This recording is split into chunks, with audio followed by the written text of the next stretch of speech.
नमस्कार। आज clear cut में बात एक ऐसी इकोनॉमी की जो आपके आसपास महसूस तो होती है लेकिन गंभीर चर्चा के केंद्र में नहीं आती।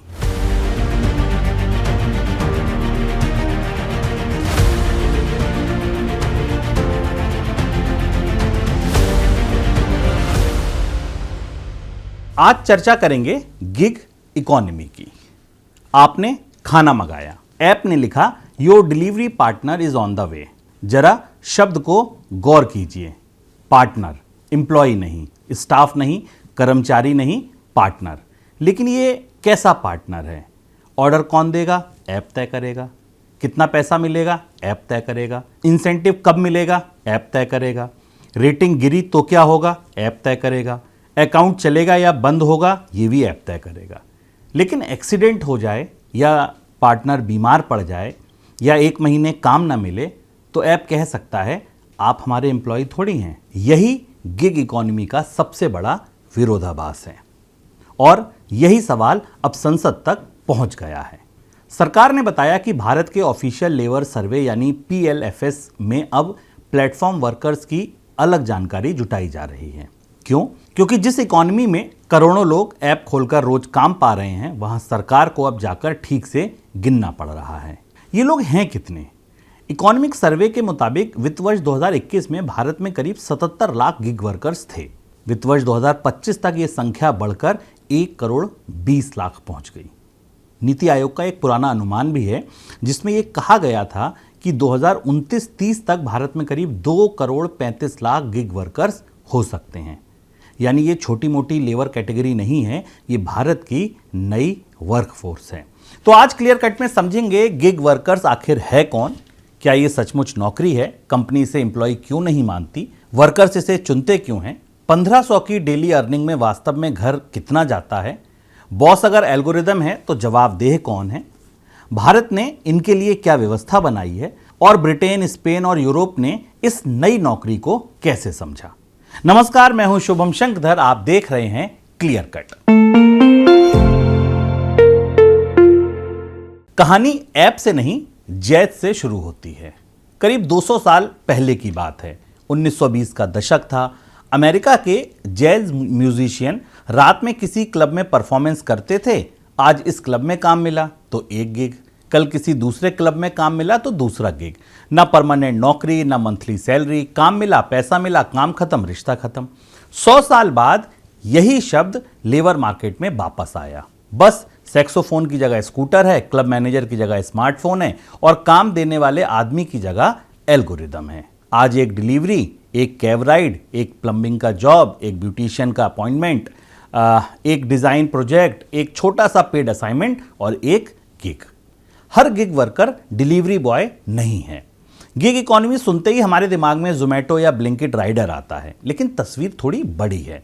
उबर का ड्राइवर, रैपिडो का ड्राइवर, अर्बन कंपनी से ब्यूटिशियन, पोर्टर का driver, freelance programmer, graphic designer, online tutor, consultant, content creator, ये सब गिग इकोनॉमी का हिस्सा हो सकते हैं। इनमें एक खास कैटेगरी है प्लेटफॉर्म वर्कर, यानी जिनका काम डिजिटल प्लेटफॉर्म कस्टमर से मैच करता है। इसलिए गिग वर्कर और प्लेटफॉर्म वर्कर एक ही चीज नहीं है। लेकिन quick commerce, food delivery, cab और होम सर्विसेज वाली कई इकोनॉमी मुख्यतः प्लेटफॉर्म वर्क पर खड़ी हैं और भारत ने कानून में पहली बार इस वर्कफोर्स को अलग से पहचान दी है। यहीं से सबसे बड़ा सवाल निकलता है, काम पूरा असली है, कमाई पूरी असली है, फिर नौकरी का रिश्ता आधा क्यों है? कंपनी इसे एम्प्लॉय क्यों नहीं कहना चाहती? इसे कंपनी की बैलेंस शीट से समझना होगा। मान लीजिए किसी डिलीवरी कंपनी के पास 1 लाख परमानेंट एम्प्लॉय हों, ऑर्डर कम आए, सैलरी फिर भी देनी होगी, पेड लीव देनी होगी, सोशल सिक्योरिटी का कंट्रीब्यूशन देना होगा, वर्किंग आवर्स के रूल फॉलो करने पड़ेंगे, दूसरे एम्प्लॉयज़ बेनिफिट्स देने पड़ेंगे। अब प्लेटफॉर्म मॉडल देखिए, दोपहर में ऑर्डर बढ़े, हजारों राइडर ऑनलाइन, रात में डिमांड कम, काम कम। कंपनी वर्कर का पूरा दिन नहीं खरीदती, वह कंप्लीटेड टास्क खरीदती है। यानी पुरानी कंपनी आपका समय खरीदती थी, गिग प्लेटफॉर्म आपके समय का टुकड़ा खरीदता है। कंपनी के लिए फायदा साफ है, fixed labour cost variable cost बन गई। लेकिन उसी वाक्य को वर्कर्स की तरफ से पढ़िए, फिक्स्ड सैलरी वेरिएबल इनकम बन गई। यानी कंपनी ने अनसर्टेनिटी अपनी बैलेंस शीट से उतारी और उसका कुछ हिस्सा वर्कर की जेब में रख दिया। यही गिग इकोनॉमी की सबसे बड़ी बिजनेस एफिशिएंसी है और सबसे बड़ा लेबर डिस्प्यूट भी। फिर वर्कर गिग क्यों करता है? कहानी केवल एक्सप्लॉयटेशन की नहीं है। गिग वर्क ने लाखों लोगों के लिए लेबर मार्केट का दरवाजा भी खोला है। एंट्री रिलेटिवली आसान है, हर काम में बड़ी डिग्री ज़रूरी नहीं है, टाइमिंग फ्लेक्सिबल है। आज कम समय है तो कम काम कर लो, कल ज़्यादा समय है ज़्यादा काम कर लो। एक व्यक्ति कई प्लेटफॉर्म पर काम कर सकता है, स्टूडेंट एक्स्ट्रा इनकम कमा सकता है, किसी रेगुलर जॉब वाला वीकेंड पर गिग कर सकता है, शहर में नया माइग्रेंट जल्दी अर्निंग शुरू कर सकता है, केयर रिस्पॉन्सिबिलिटीज़ वाले लोगों के लिए फ्लेक्सिबल वर्क उपयोगी हो सकता है। यानी गिग इकॉनमी ने रोजगार की दीवार में नई खिड़की खोल दी। सवाल खिड़की खोलने का नहीं, सवाल है क्या उसके पीछे सीढ़ी भी है? क्या वर्कर स्किल बढ़ाकर ऊपर जा सकता है या जिंदगी भर अगले ऑर्डर की घंटी ही उसकी प्रमोशन बनी रहेगी? 1500 रुपए कमाए या 1500 रुपए का टर्नओवर किया, ये फर्क जरूरी है। मान लीजिए राइडर ने ऐप पर दिन की अर्निंग देखी 1500 रुपए। सुनने में ठीक लगती है, लेकिन घर में 1500 रुपए नहीं जाते।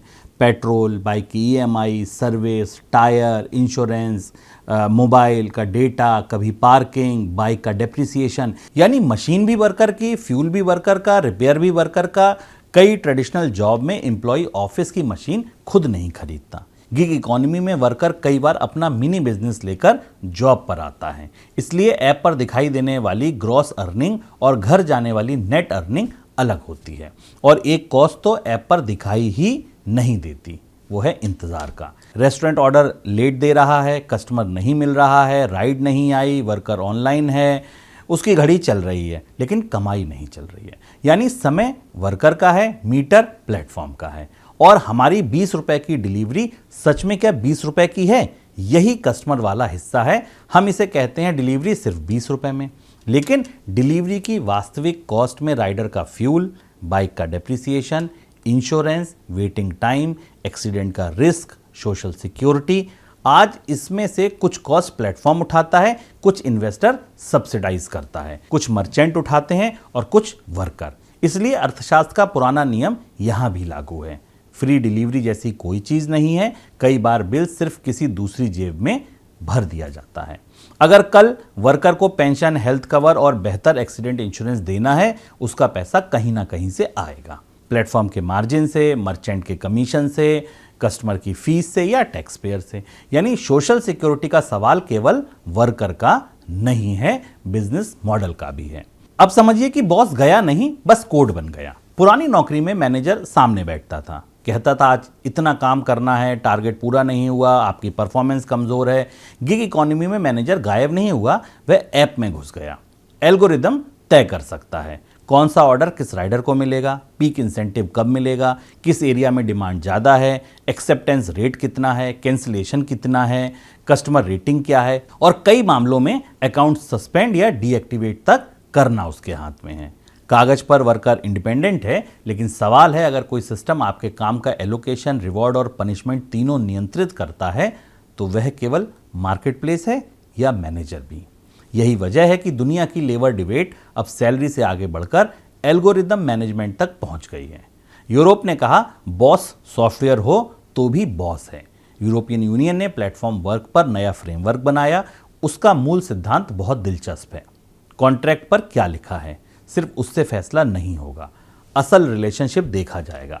प्लेटफॉर्म वर्कर के काम को कितना कंट्रोल करता है, डायरेक्शन कौन देता है, काम की कंडीशन कौन तय करता है, और फैक्ट्स एम्प्लॉयर जैसा रिलेशनशिप दिखाते हैं। तो केवल इंडिपेंडेंट कॉन्ट्रैक्टर लिख देने से कहानी खत्म नहीं होगी और एल्गोरिदम के फैसलों पर भी ट्रांसपेरेंसी होनी चाहिए।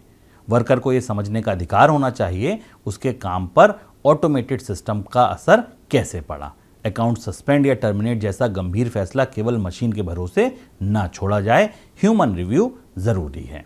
यानी यूरोप का सवाल बहुत सीधा है, मैनेजर ने शर्ट नहीं पहनी, कोट पहन लिया तो जिम्मेदारी गायब हो जाएगी क्या? नहीं। ब्रिटेन ने उबर को कोर्ट में क्या कहा यह समझिए, तब आपको पिक्चर और क्लियर होगी। उबर लंबे समय तक ड्राइवर्स को इंडिपेंडेंट कॉन्ट्रैक्टर मानता रहा। मामला यूके के सुप्रीम कोर्ट तक पहुंचा। कोर्ट ने केवल एग्रीमेंट की हेडिंग नहीं पढ़ी, उसने रिलेशनशिप देखा। फेयर कौन तय करता है? प्लेटफॉर्म। कॉन्ट्रैक्ट की कंडीशन पर किसका कंट्रोल है? प्लेटफॉर्म। रेटिंग सिस्टम किसके पास है? प्लेटफॉर्म। काम तक एक्सेस किसके कंट्रोल में है? प्लेटफॉर्म। कोर्ट ने ड्राइवर को कानूनी कैटेगरी वर्कर माना, यानी पूरी ट्रेडिशनल एम्प्लॉय स्टेटस नहीं, लेकिन मिनिमम वेज और पेड हॉलिडे जैसे अधिकारों वाली कैटेगरी। मैसेज साफ था, रिश्ते का नाम नहीं, रिश्ते की हकीकत देखिए। पार्टनर लिख देने से हर रिलेशनशिप पार्टनरशिप नहीं बन जाता, वरना शादी के कार्ड पर स्ट्रेटेजिक अलायंस लिखते हैं तो फैमिली लॉ भी बदल जाएगा। स्पेन ने कहा राइडर है तो फॉर्मूला भी दिखाइए। स्पेन डिलीवरी प्लेटफॉर्म्स पर एक कदम और आगे गया। वहां राइडर्स के लिए एम्प्लॉयमेंट रिलेशनशिप की प्रिजम्पशन बनाई गई और वर्कर्स के रिप्रेजेंटेटिव्स को ये जानने का अधिकार दिया गया कि एल्गोरिदम किन पैरामीटर से वर्किंग कंडीशंस को प्रभावित करता है। सरल भाषा में, बॉस अगर आदमी नहीं है तो कम से कम उसका फॉर्मूला तो दिखाइए। भारत ने अलग रास्ता चुना।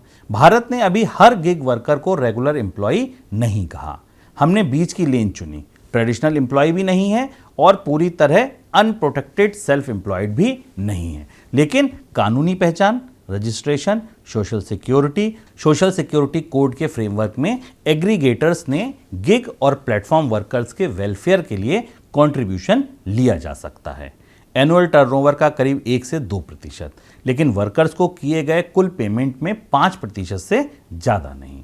इससे लाइफ और disability cover, accident insurance, health और maternity benefit, old age protection जैसी स्कीम्स बनाई जा सकती हैं। यानी भारत का फॉर्मूला ब्रॉडली ये है कि नौकरी पर पूरा विवाह नहीं, लेकिन सोशल सिक्योरिटी जैसा रिश्ता जरूर। लेकिन कानून बना और वर्कर्स तक पहुंचा, ये सबसे बड़ा गैप है कहानी का। भारत में ई श्रम पोर्टल पर 31 करोड़ से ज़्यादा अनऑर्गेनाइज वर्कर रजिस्टर्ड हैं। गिग या प्लेटफॉर्म वर्कर्स के लिए अलग एग्रीगेटर मॉड्यूल बनाया गया। Zomato, Blinkit, Uber, Ola, Swiggy, Amazon, Zepto, Rapido, Urban Company, Porter जैसे बड़े प्लेटफॉर्म इस इकोसिस्टम से जुड़े हैं। लेकिन स्पेसिफिकली आइडेंटिफाइड प्लेटफॉर्म वर्कर्स के रजिस्ट्रेशन उपलब्ध आंकड़े कुल अनुमानित गिग वर्कफोर्स के मुकाबले काफ़ी छोटे हैं।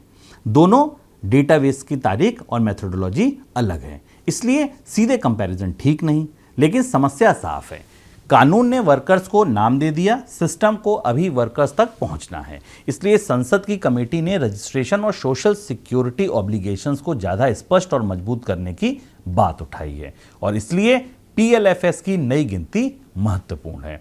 पुराने लेबर सर्वे में बड़े बॉक्सेस थे, regular salaried, self employed, casual labour.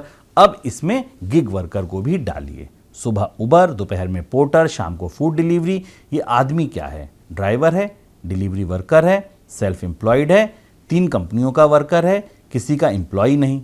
2026 से पीएलएफएस में प्लेटफॉर्म वर्क को ज़्यादा साफ तरीके से कैप्चर करने की कोशिश की जा रही है।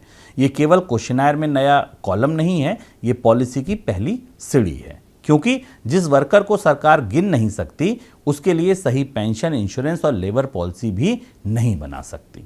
राज्यों ने सेंटर से पहले प्रयोग शुरू कर दिए। राजस्थान ने प्लेटफॉर्म बेस्ड गिग वर्कर्स के लिए अलग वेलफेयर लॉ बनाया। कर्नाटक ने भी registration, welfare fund, grievance redressal cell और एल्गोरिदम ट्रांसपेरेंसी की दिशा में फ्रेमवर्क बनाया। लेकिन इससे नया सवाल पैदा होता है, गिग वर्कर का काम पोर्टेबल है, आज बेंगलोर कल हैदराबाद, पर सोशल सिक्योरिटी? अगर बेनिफिट स्टेट बाउंड हुए तो फ्लेक्सिबल वर्कर को फिक्स्ड बॉर्डर में बांध देंगे। गिग वर्कर की नौकरी परमानेंट नहीं है, इसलिए उसका बेनिफिट कम से कम पोर्टेबल होना चाहिए। तो क्या गिग वर्कर रियल जॉब है? अब सबसे महत्वपूर्ण सवाल, क्या गिग वर्कर असली रोजगार है? हाँ, इसमें कोई भ्रम नहीं होना चाहिए। ये रियल इकोनॉमिक एक्टिविटी है, रियल इनकम बनाता है, रियल सर्विसेज देता है, लाखों परिवार इससे चलते हैं, बिजनेसेस इससे स्केल करते हैं, कंज्यूमर का समय बचता है। लेकिन हर अर्निंग अपॉर्चुनिटी को ऑटोमेटिकली क्वालिटी जॉब मान लेना भी गलत होगा। असली सवाल एम्प्लॉयमेंट का नहीं है, एम्प्लॉयमेंट क्वालिटी का है। 3 कसौटियाँ रखिए, इनकम कितनी स्टेबल है, रिस्क कौन उठाता है और काम बंद होने पर सुरक्षा क्या है। ट्रेडिशनल नौकरी में फ्लेक्सिबिलिटी कम हो सकती है, लेकिन सैलरी और बेनिफिट का कुशन होता है। गिग वर्कर्स में फ्लेक्सिबिलिटी ज़्यादा है, लेकिन इनकम और कई रिस्क वर्कर की तरफ चले जाते हैं। इसलिए डिबेट जॉब बनाम नो जॉब की नहीं है, डिबेट है फ्लेक्सिबिलिटी बनाम सिक्योरिटी की।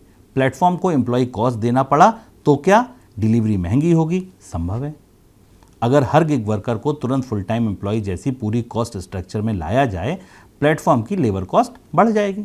कंपनी डिलीवरी फीस बढ़ा सकती है, मर्चेंट कमीशन बढ़ सकता है, वर्कर की संख्या कम हो सकती है, ऑटोमेशन बढ़ सकता है और फ्लेक्सिबल एंट्री का वही फायदा घट सकता है जिसकी वजह से गिग इकोनॉमी लोकप्रिय हुई। लेकिन दूसरी तरफ अगर वर्कर की सोशल सिक्योरिटी कॉस्ट हमेशा जीरो रखी तो एक्सीडेंट का बिल कौन देगा, बीमारी का बिल कौन देगा, ओल्ड एज का बिल कौन देगा? आखिर में वर्कर का परिवार या सरकार। यानी आज की सस्ती डिलीवरी की असली कीमत कहीं हम भविष्य के लिए तो नहीं टाल रहे। इसलिए अच्छा रेगुलेशन वह नहीं जो गिग इकोनॉमी को ट्रेडिशनल नौकरी बना दे और ना वह जो प्लेटफॉर्म को सारी जिम्मेदारी से मुक्त कर दे। असली काम बीच की सड़क बनाने का है। तो अंतिम तस्वीर कैसी है? करीब 100 साल पहले जैज म्यूजिशियन रात को क्लब में बजाता था, परफॉर्मेंस खत्म, गिग खत्म। आज राइडर ऐप खोलता है, ऑर्डर पूरा किया, गिग खत्म।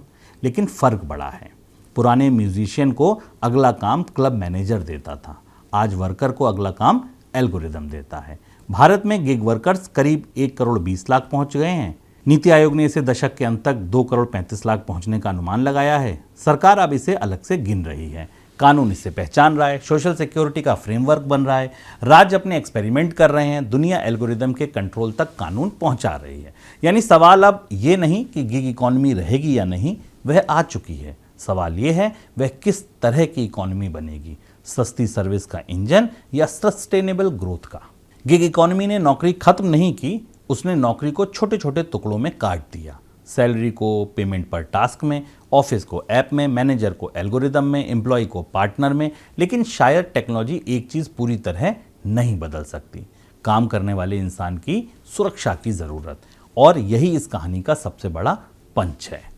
पुरानी नौकरी में बॉस केबिन में बैठता था, गिग इकोनॉमी में बॉस पॉकेट में बैठा है एल्गोरिदम बनकर। लेकिन जिस दिन वर्कर बीमार पड़ता है उस दिन वही पॉकेट पूछती है अब बॉस कौन। आज के क्लियर कट में इतना ही। मैं हूं शुभम शंकधर। फिर मिलेंगे किसी नई खबर के पीछे छिपे असली क्यों को समझने के लिए। आप बने रहिए अमर उजाला बोनस के साथ। नमस्कार।